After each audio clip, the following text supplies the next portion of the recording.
प्रभु तेरी वाणी जीवन की रोटी, नैनों की ज्योति अंधेरा मिटाती।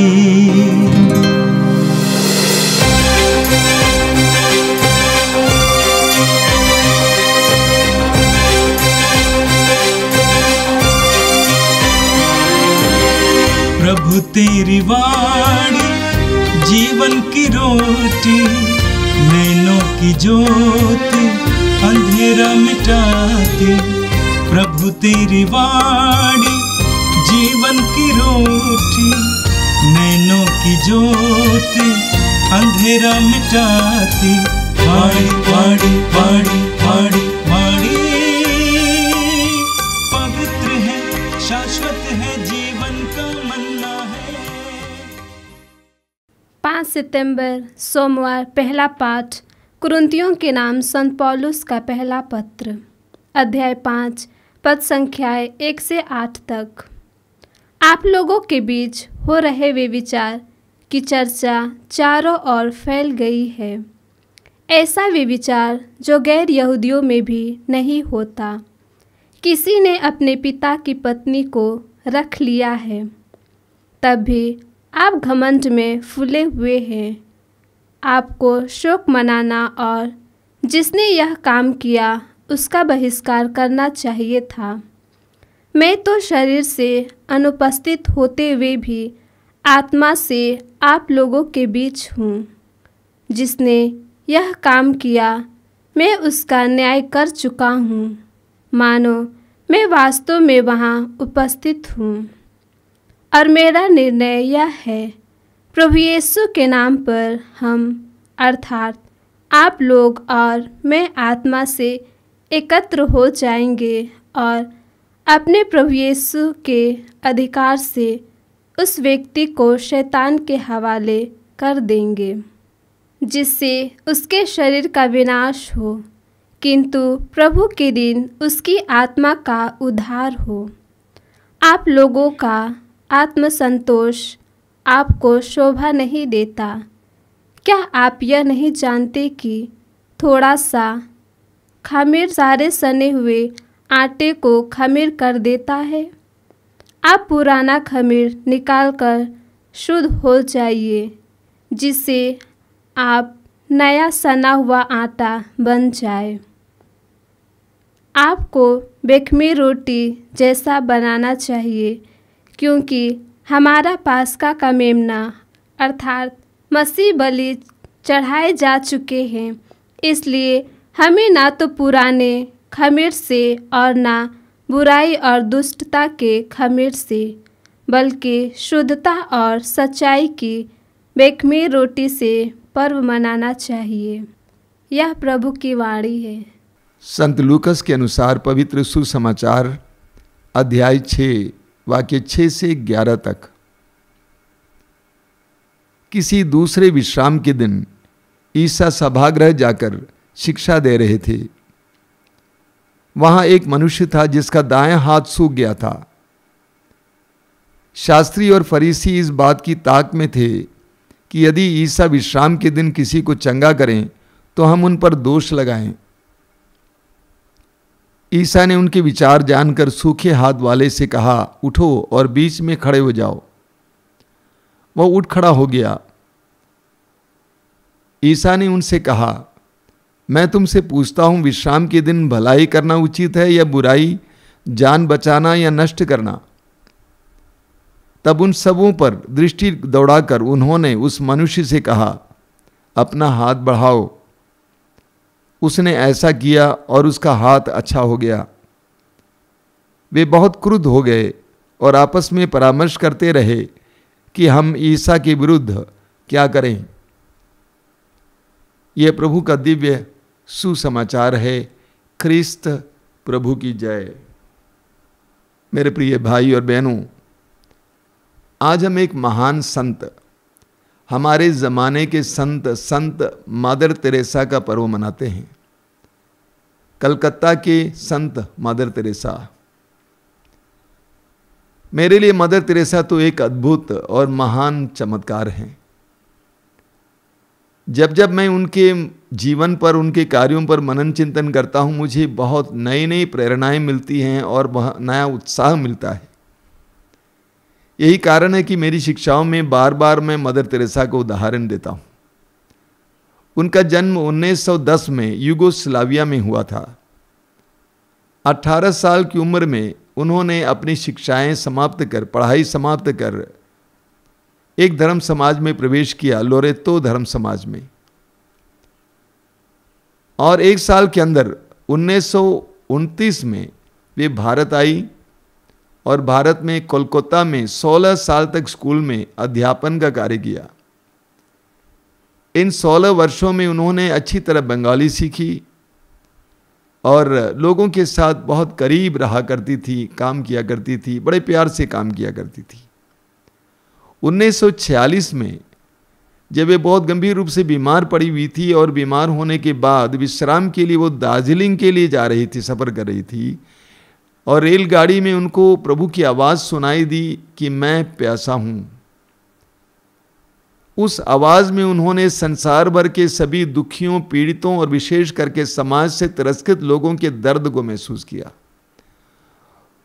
उन्होंने महसूस किया कि प्रभु मुझे बुला रहे हैं एक दूसरे कार्य के लिए, गरीब से गरीब लोगों की सेवा करने के लिए, समाज से तिरस्कृत लोगों की सेवा करने के लिए।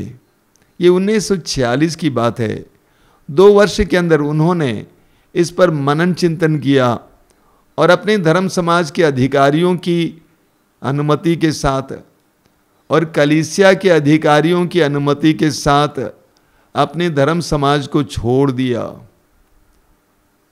कॉन्वेंट धर्म समाज, उस संस्था के सारी सुख सुविधाओं को छोड़कर वो कलकत्ता की गलियों में आ जाती हैं। जब कॉन्वेंट को छोड़कर कलकत्ता की गलियों में उन गरीबों की सेवा करने के लिए आई तो उस समय उनके पास मात्र 5 रुपए थे। रहने के लिए कोई विशेष जगह नहीं थी। 1950 में उन्होंने एक बहुत बड़ा आंदोलन शुरू किया, सेवा का आंदोलन, प्रेम का आंदोलन, गरीब से गरीब लोगों की सेवा का आंदोलन। उनके बहुत सारे स्टूडेंट्स, जो छात्र छात्राएं थीं स्कूल में, उनमें से कई लोग उनको साथ देने लगे। कलकत्ता की गलियों में पड़े हुए कंगालों को, गरीब लाचार विधवाओं को, रोगियों को इकट्ठा करके वो उनकी सेवा करने लगी। 1950 में उन्होंने उनकी सेवा में उनको साथ देने के लिए बहनों का और भाइयों का एक धर्म समाज खोला, मिशनरीज ऑफ चैरिटीज के नाम पर। आज संसार के कोने कोने में ये भाई बहन ऐसे लोगों की सेवा करते हैं। और 1979 में उनको नोबेल प्राइज, संसार का सबसे बड़ा पुरस्कार नोबेल प्राइज मिला।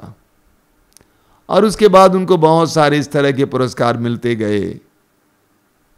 5 सितंबर 1997 में उनका देहांत हुआ और उनके लिए 7 दिन हमारे देश ने शोक मनाया।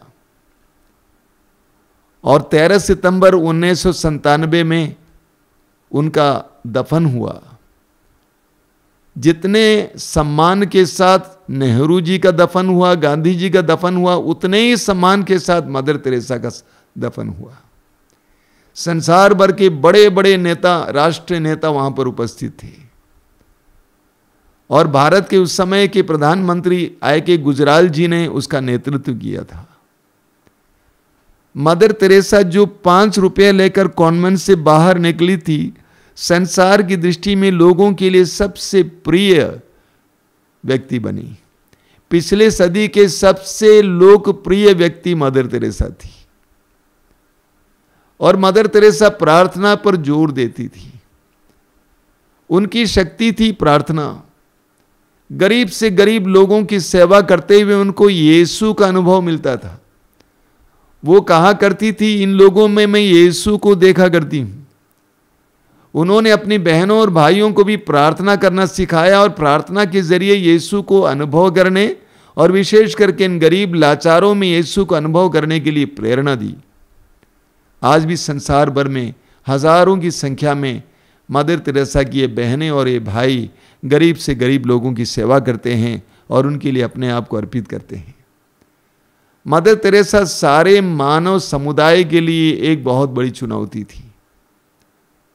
मानव समुदाय के द्वारा जो लोग तिरस्कृत किए जाते थे, अबॉर्शन किए हुए बच्चे, घर से बाहर किए गए विधवा और अन्य लोग, उनको उन्होंने अपने गले से, अपने छाती से लगाया, प्रेम और सेवा से उनको आनंदित कराया और उनकी जिंदगी बनाई, या तो उनको अच्छी मौत दिला दी।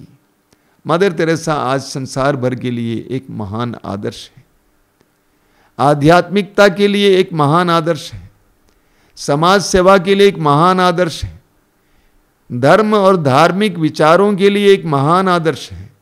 आज हम मदर तेरेसा की विशेष मध्यस्थता द्वारा प्रार्थना करेंगे कि प्रभु हमें भी सेवा का अर्थ समझा, सेवा का मर्म समझा, हमसे भी छोटे और गरीब लोगों की सेवा करने के लिए हमारे हृदय और मन को उदार बना। आज का पहला पाठ कुरिन्थियों के पहले पत्र के अध्याय 5 से लिया गया था।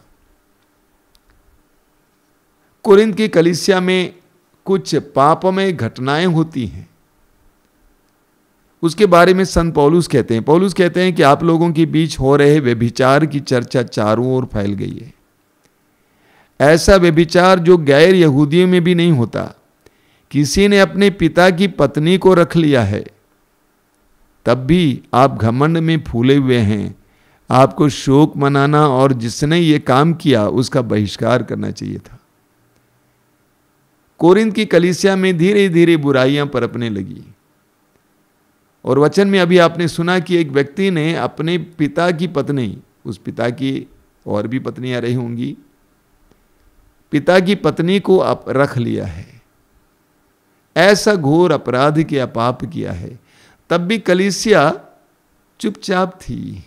कभी कभी ये देखने को मिलता है, हम लोग बुराई को भी आसानी से सह लेते हैं, बुरे लोगों को सहारा देते हैं, साया देते हैं, कभी कभी छाया देते हैं। पौलुस कहते हैं आपको ऐसा नहीं करना चाहिए था। पौलुस को बहुत बुरा लगता है। पौलुस कहते हैं कि इसके बावजूद आप लोग आत्मसंतोष में हैं, जबकि ये असंतोष और दुखदायक घटना है। आज भी मनुष्य पाप बोध खो चुका है।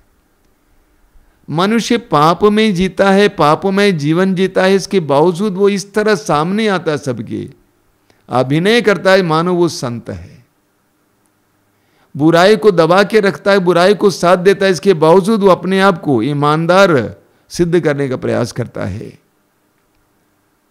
संत पौलुस कहते हैं ऐसे उदाहरण कलीसिया के लिए हानिकारक है, इसीलिए उनको अलग करना चाहिए। पौलुस कहते हैं आप लोगों का आत्मसंतोष आपको शोभा नहीं देता। कि आप ये नहीं जानते कि थोड़ा सा खमीर सारे सने हुए आटे को खमीर बना देता है। आप पुराना खमीर निकालकर शुद्ध हो जाएं, जिससे आप नया सना हुआ आटा बन जाएं। पौलुस कुरिन्थ की कलीसिया से कहते हैं कि आपको पुराने खमीर से कुछ लेना देना नहीं है, आपको पुराने स्वभाव को त्याग देना चाहिए।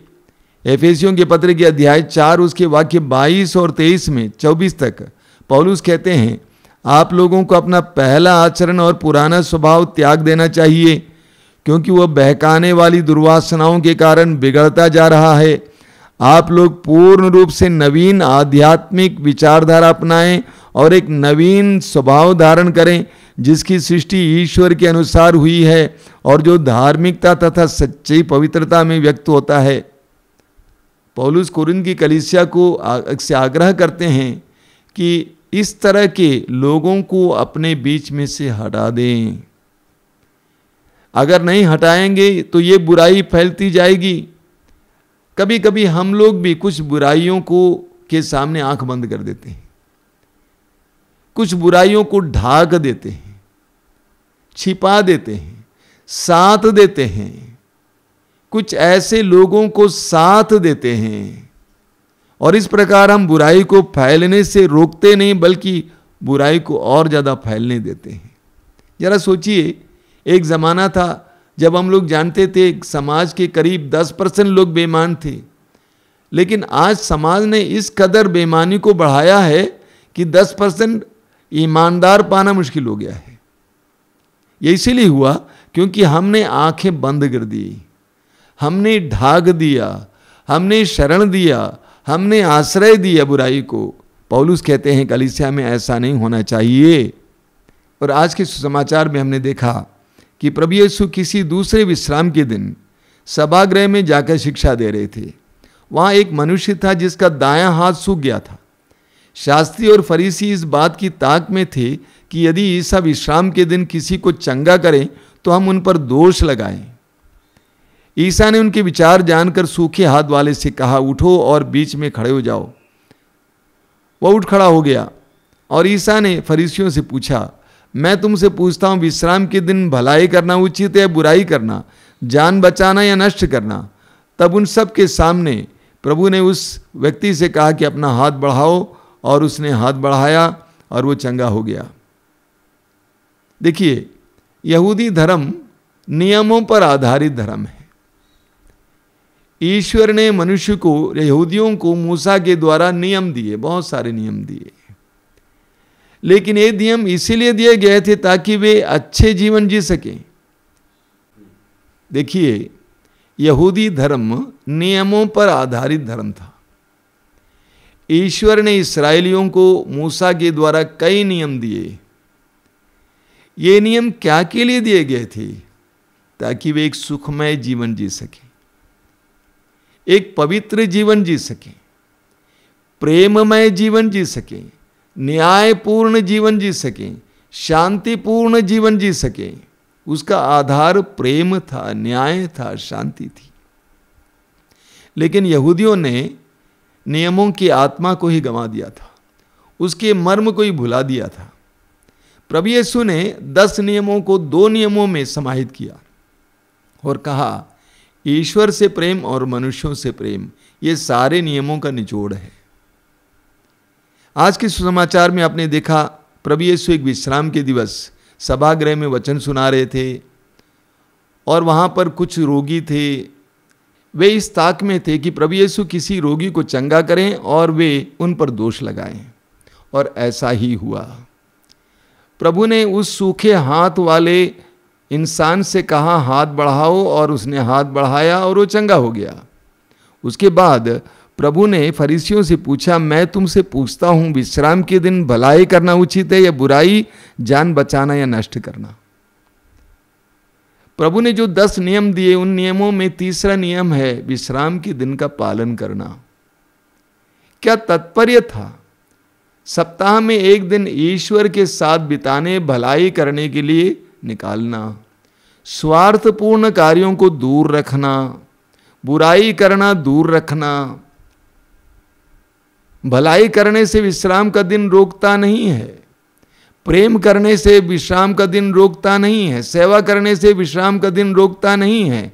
प्रभु यीशु ने यहूदियों को यह समझाया।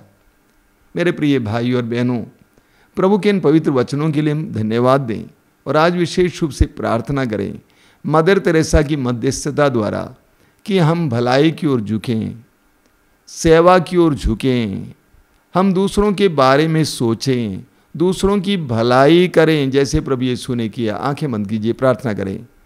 प्रभु यीशु, धन्यवाद देते हैं आज के सुंदर दिन के लिए, तेरे सुंदर वरदान मदर तेरेसा के लिए, सारे संसार के लिए एक महान सेवा की मूर्ति, एक महान सेवा का आदर्श मदर तेरेसा के लिए। उन्होंने तेरे वचन का पालन किया, तेरे आह्वान का पालन किया, तेरा अनुसरण किया।